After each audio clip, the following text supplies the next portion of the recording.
नाज़रीन, अवामी न्यूज़ में ख़बरनि जो सिलसिलो जारी है। इन वक्त असीं तव्हांखे डेरकी में ख़बर ॾींदा हलूं त मज़हब मटाए अदालत में परणो कंदड़ नारी मुर्स जे हक़ में बयान ॾेई छॾियो है।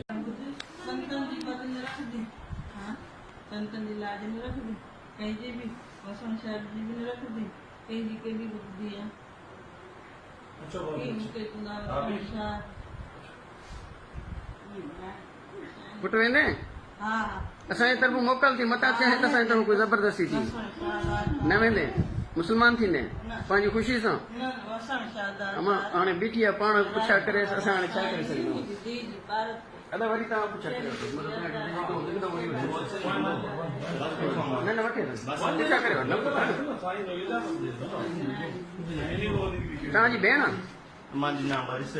अच्छा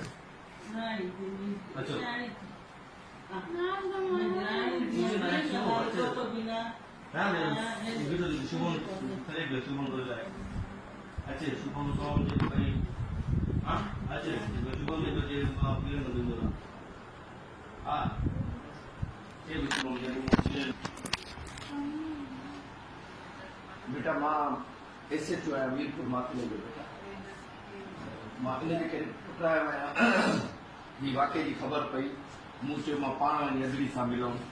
ठीकु आहे तव्हांजा पेरेंट्स बि आयल आहिनि ठीकु आहे मियां साहिब जन बि बीठा आहिनि बाबा जेकॾहिं तव्हां पंहिंजे पेरेंट्स सां वञणु चाहियो त मां तव्हांखे वठी हलंदुमि मुंहिंजी ज़िम्मेवारी आहे तव्हांखे कोई न रोकींदो न मियां साहिब वारनि मां कोई बि न रोकींदो मुंहिंजी भेण।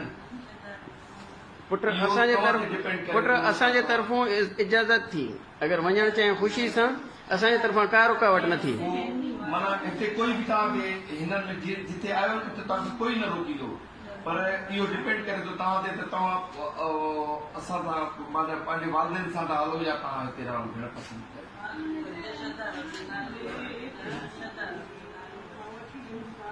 भेण वरी बि तव्हां सोचो अधी ज़िंदगी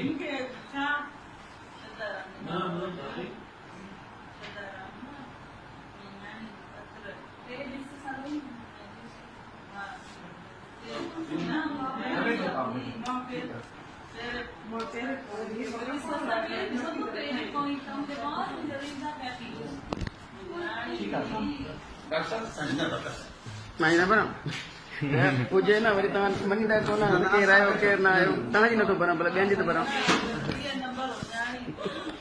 ठीकु आहे छा अगर वरी बि पुछा करे वठो हिकु दफ़ो वरी बि बेटा वरी बि तव्हांखे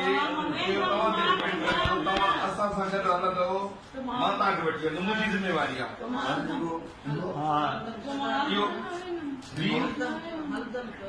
तव्हां वेंदव न वेंदव न वेंदव अम्मा मुंहिंजी तूं मूंखे भेण तूं मां पंहिंजी मर्ज़ी सां इस्लाम क़बूल कयो आहे। अच्छा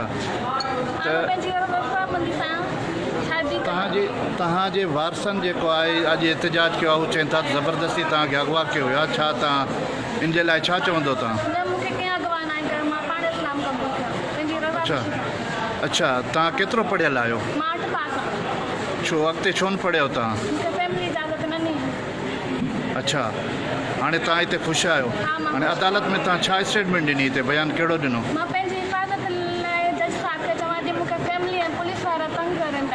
अच्छा कहिड़ी पुलिस जे ख़िलाफ़ तव्हां स्टेटमेंट? अच्छा तव्हां हाणे जेको आहे काॾे वञणु चाहियो था?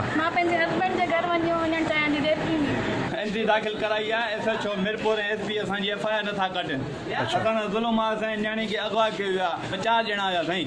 अच्छा छा नाला अथनि हुननि जा? हिकिड़े जो नालो साईं शकील कोरी हुयो टे ॿिया नाम मालूम ॿिया मां ॾिसंदमि मां सुञाणे वेंदुमि साईं। पाकिस्तान में हिंदुनि सां ज़ुल्म पाकिस्तान में इस्लाम कबूल